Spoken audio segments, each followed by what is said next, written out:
Let's get a wave check.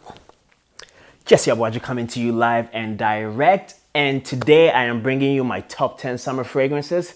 It's that time of the year. I mean, it's my favorite part of the year since moving to this side of the Atlantic. And Canadian winters are long, they're dreadful. You experience all four seasons. There's fall, there's winter, there's spring, and now it's finally summertime, my time of the year. I've been waiting for it. I'm bringing out the colorful shirts. I'm bringing out the freshies. I'm bringing out the aquatics. I'm bringing out the citrus-based scents, and I just can't wait. I'm so excited. Regardless of all that's going on in the world right now, I hope everybody's staying positive and looking forward to enjoying their summer. So with no further ado, let's get into my top 10 fragrances. So let's kick this off with an honorable mention. Now, this is a fragrance that I acquired through a trade. I believe I traded my Nasomatos Pardon for this. I mean, I don't wear Pardon that much, so I didn't really care for it. To be honest, it's a great scent, but I just didn't reach much for it. So I figured I'll trade it for something, you know, fresh and something summery. So I went ahead and I did this trade. Over the winter, I am yet to wear this scent in the summertime. That is why it's an honorable mention, but I'm looking forward to wearing it. And this fragrance is none other than Sel Marin by James Haley. So this right here, Sel Marin, literally translates to sea salt. It is an aquatic scent. You get a lot of, you get marine notes, you get sea salt, and there's a green element in there. I'm not sure if it's an algae note or if it's like, if it's sea moss or there's something green in there that belongs in the ocean. But so far, so good based on what I've smelled, skin tested. I'm yet to test this in the sun. And I like to keep it honest with you guys. So I'm not going to rank this in my top 10 when I haven't even given it like a full wearing in the sun. I was supposed to take this with me to my vacation in Ghana, but never got around to it. So yeah, looking forward to wearing this year. So at So for my honorable mention, we have Sel Marin by James Haley. Coming in at number 10, we have a fragrance that I really, really enjoy. It is a designer scent. Apparently it's been discontinued. I hope that's not true. I mean, I've been unplugged from the fragrance community, so let me know if it's true, if this has been discontinued. Really, really amazing scent, and it is none other than Ultra Zest from the house of Thierry Mugler. Now this one right here, amazing, amazing scent for the spring and summer. You get blood orange, you get tangerine, the original Amen DNA, some patchouli, tonka bean, some sweet scents in there. This is basically an orange creamsicle in the bottle. It's more of a dumb reach for me in the summertime, man. Quick cheat coat, spray it on, you're good. Lasts long, really, really amazing, great longevity. I hope they bring it back, man. I don't know why they do that, Mugler. I'm suggesting not. I don't think it's because it didn't sell well, but lots of praise for this one right here. I know Pure Havane and what's the other one? Ultra and Pure Malt were shelved and they brought them back. So hopefully they bring this back if this has been discontinued. If it hasn't been discontinued, scratch all that. But yes, at number 10 we have none other than Ultra Zest from Thierry Mugler. So coming in at number 9, we have two fragrances from the house of Francis Kurkdjian. Now, I have a confession here. These two scents are originally dismissed. I'm going to keep it all the way honest with you guys. I remember receiving the sampler for Francis Kurkdjian, and I did a first impression, like a live impression on it, and there was some scents in here. Like the lighter scents, I didn't like at all. I fell in love with Grand Soir, but the rest of them was just, it was underwhelming. But I did try these out in the wintertime. That's the thing. I was sampling these in the wintertime when it first came and just like dismissed some of the scents and never really revisited them, if we're being honest. But this week I tried on Petit Matin. Boy, did I lie to myself. Amazing, amazing scent. You guys know how I feel about Grand Soir. I think it's the greatest fragrance ever created. Petit Matin goes with it. It's a set. And you know what? I really enjoy Petit Matin. Now that I tried it in the summertime, really, really amazing. You have this Italian lemon here, orange blossom. You have some musk in there, lavender. Really, really nice, airy scent. Really, really amazing. Freshy, nothing heavy, really great. So I have a sampler here. Well, it's more of a travel spray. I'm looking to get a bottle before this finishes, but definitely number 9. Yes, it's going number 9 on my list. I'm going to put a dent in this. I'm going to make sure to finish this and acquire a bottle. Really, really amazing. And on the other hand, the other fragrance from Kurkdjian that I ranked at number 9 that I have previously, dumped all over and dismissed is Aqua Vitae. Now, this is a great scent too. You have you have some citruses and you have a woodsy note in there.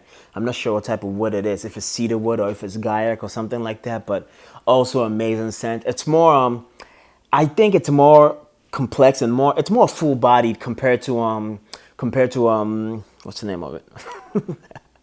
It's more full bodied compared to Petite Matin. Really enjoyed them. So these two, definitely, they're my sleeper picks. I slept on them, and so because of this, I am going to go back and like really go back into my collection and rediscover the scents that I have, or scents that I've dismissed, or scents that I don't reach out for. That's the problem. Fragrance heads tend to like really get in this discovery mode and search, look to acquire new scents, and they don't know what they have and what's underneath their nose. So this is a lesson I learned here. Hopefully you guys take the chance to go through your fragrances and rediscover what you have. You have some amazing scents in there. So yes, at number 9, we have Petite Matin from Francis Kirkjohn and Aqua Vitae. At number 8, we have one from the house of Roger Dove, and this is Elysium Porum. Now this scent right here off the bat, it reminds me of Sauvage, but I hate Dior Sauvage, really dislike it. This is more like a more palatable, less abrasive Sauvage to my nose. It also has a bit of Aventus in there, minus like the pineapple and the smokiness, but mainly it reminds me of Sauvage. This is more of like, general mass pleaser that I don't really have to think of. Like in a rush, grab this, throw it on, good to go. But yes, to be honest, this could actually be like an all year round scent, but I'm putting it in my summer list because I'm looking to wear it a lot this summer. I have a partial bottle here, so I mean, don't mind this at all. Don't mind it. I really enjoy it, and yeah, I guess this is my way of getting the benefits of Sauvage without wearing Sauvage, because I hate Sauvage and I think it's a chemical mess and it's very abrasive to the nose. This is less abrasive. Maybe it's the fragrance snob in me, if we're being honest, but yes. So at number 8, we have Elysium Porum from Roger Dove. Coming in at number 7, to be honest, this is like a big shout out to the house of Atelier Cologne. When we're talking citruses, like citrus fragrances for the summertime, I think they're one of the best out there. Nobody does it better. I have this like travel spray pack that I got from Sephora, and this includes like Pomelo Paradis, Orange Sanguine, Bergamot Soleil, and Clementine California. So all 4 of these are my number 7 pick, to be honest. And if you haven't got your nose on anything from Atelier Cologne, get your nose on these, man. You won't be disappointed, considering you love you love citrus fragrances. So for the summertime, I'm gonna be rotating between these. You know what? 2 of my favorites from this collection right here. It's called the Azure Collection. My 2 favorites are Pomelo Paradis and Clementine California. So those 2 I'll be wearing a lot. And I believe my 3rd favorite is Orange Sanguine, which literally smells like amazing orange juice. But Bergamot Soleil, indifferent about it. But yes, leading the way for this, number 7, we're gonna go with Clementine California and Pomelo Paradis, and sometimes Orange Sanguine. Get your nose on Atelier Cologne citrus collection, to be honest. Really amazing. I believe they came out with like a new scent. It's like a lime scent, Pacific Lime or something like that. Didn't impress me that much.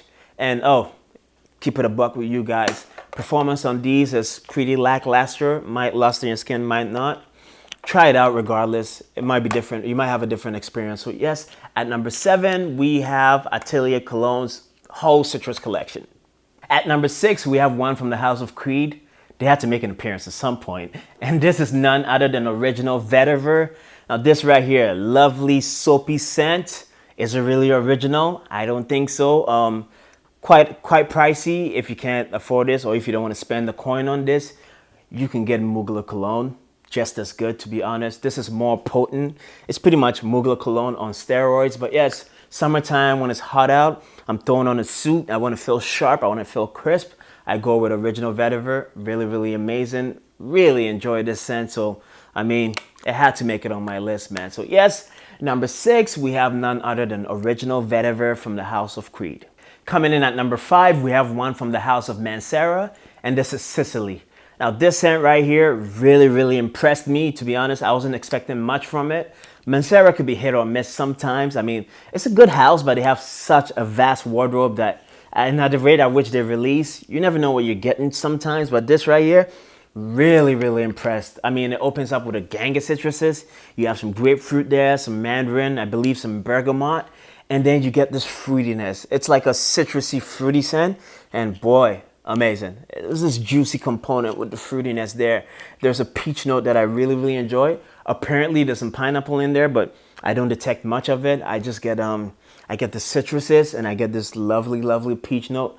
Really, really appropriate and amazing for the summertime, man. When the sun is out, you got on your crisp white button-down shirt, short sleeve, of course. I'm gonna refer to the white button-down because it's like quick and easy summer outfit. Or I mean, if you guys want something like floral and bright, you could throw it on, feeling great, invigorating, very, very uplifting scent. You can't go wrong with it, man. As long as it's warm out and it's affordable too. Man, Sarah, this is about 120 ml, and usually it's around 100 to 120 bucks. So it's either a buck per ml or less. You can't go wrong with this. So yes, at number 5, we have one from the house of Mancera, and it is none other than Sicily. Coming in at number 4, we have one from the house of Jacques Fat, and this is Curacao Bay. Now this right here, amazing, amazing aquatic scent. Very, very unique. When we're talking aquatics, this is up there, man. I mean, this is easily top 2 aquatics ever created to my nose. Amazing scent. Really, really gorgeous. Now there's this unique frangipani note in there. Frangipani is like a floral scent that I've never heard about prior to this scent. And I got to give a shout out to Manny from Cascade Scents. He introduced me to Curacao Bay, and, you know, found out about frangipani from him. And this is an amazing scent, man. You have the unique floral note, and then you have the aquatic there, you know, the sea notes, some musks. Really, really gorgeous, amazing for the summertime. You can't go wrong. This might be hard to find, but if you can get your hands on it, smell it, amazing. So yes, at number 4, we have none other than Curacao Bay from Jacques Fat. So good. At number 3, we have one from the house of Jules Aimé Paris, and this is Aqua Sextius. Now, I've already done a review of this recently. I'm gonna link it up here somewhere. And yeah, you can go check it out. I'm not gonna wax poetic about this and go on, but really, really amazing scent. It's great, man. It's really good. It's an aquatic too, and there's this. It opens up with grapefruit, and there's this like almost mintiness, like this sharpness that comes with it. I believe it's eucalyptus. Really, really great. Very, very good for the summertime. Enjoy this a lot. I'm gonna put a dent in this bottle for sure this summer. So yes, at number 3, we have none other than Aqua Sextius from the house of Jules Aimé. At number 2, we have one from the house of Xerjoff, and this is Xerjoff Neo. Now, to my nose, this is the best citrus scent out there. Well, one of the best. I mean, it changes all the time. But bergamot done right, man. This has bergamot, neroli, and there's a green element in there. I'm not sure which green note it's in there, but it is amazing, man. From a strictly bergamot and neroli based scent, really, really amazing. It's lovely, airy, citrus. It's gorgeous. Really enjoy this. So, I mean, this has been on my hit list for a while. Well, to get list. I shouldn't say hit list. That sounds crazy, but yes, this was on my to buy list for a while. It's been evading me. Got my hands on it maybe last summer or the summer before. Really, really amazing scent. Enjoy it. Gonna be wearing it a lot this summer. So yes, at number 2, we have Xerjoff's Neo. Coming in at number 1 for my top summer fragrance for 2020, we have one from a house that is very under the radar. I guess it's relatively unknown, and this is the World in Scents. The fragrance is none other than Mediterra. Now this right here is an amazing, amazing fragrance. Now, some fragrances will replicate a specific, they build the idea around a specific ingredient or a specific item, you know. You could have a citrus-based scent or you could have an aquatic scent, but this run right here literally like paints a complete picture. So this scent was inspired by the Parfumier's trip to the Amalfi Coast. Marc Saint Marie, I believe is his name. I've interacted with him a couple of times actually. And yeah, he basically paints the whole picture. So you have some yuzu in here. So there's a citrus component in there, and then there's like a green component, like a vegetal feel to it, and then you have an aquatic element too. So it basically paints the whole picture like from top down, basically. Really, really amazing scent. It has an olive note in there. I don't detect that much, but really, really amazing. The notes I detect are like yuzu. Yeah, I detect yuzu, which is pomelo, I believe, or variation of pomelo. I detect yuzu, then I get Then I get the green like feel there. There's a vegetal feel. I can't put my finger on what note it is. I know there's some woods in there. And then you get the aquatic element in there. There is some seaweed, so really, really amazing. There's seaweed at the base of this. Really, really gorgeous scent. Like it completely paints a whole picture and transforms you and transport you somewhere, I should say. Not transform you, but yeah, transports you somewhere. I'm yet to visit the Amalfi Coast. It's on my list of places to go. So, I mean, hopefully it matches up with what I'm picturing. And this scent, you know, based on pictures you look at, this scent kind of like paints that picture. But really, really amazing scent, very underrated. Performance on this is beast mode, to be honest. Very, very beast mode scent. But yes, the brand is the World in Scent. Very, very under the radar. I think I paid 125 US dollars for this. It is 50 ml bottle, and it's an EDP concentration, or slightly higher. I know it's really, really strong. It's slightly higher than EDP. I forget the exact concentration, but really, really amazing scent. You can pick up samples from their sites. Check it out. Sample before buying. I don't want somebody to blind buy this and blame me for it, but for not liking it. But yes, at number 1 we have Mediterra from World in Scents. So that's it for my top 10 summer fragrances of 2020. Let me know in the comments below what you're wearing this summer and what your top 10 is. Curious to see what you guys are wearing. My name is Jesse Abuaju once again. Thank you very much for watching. Don't forget to like this video, share it, subscribe to the channel. Just show me love. Until next time, be safe.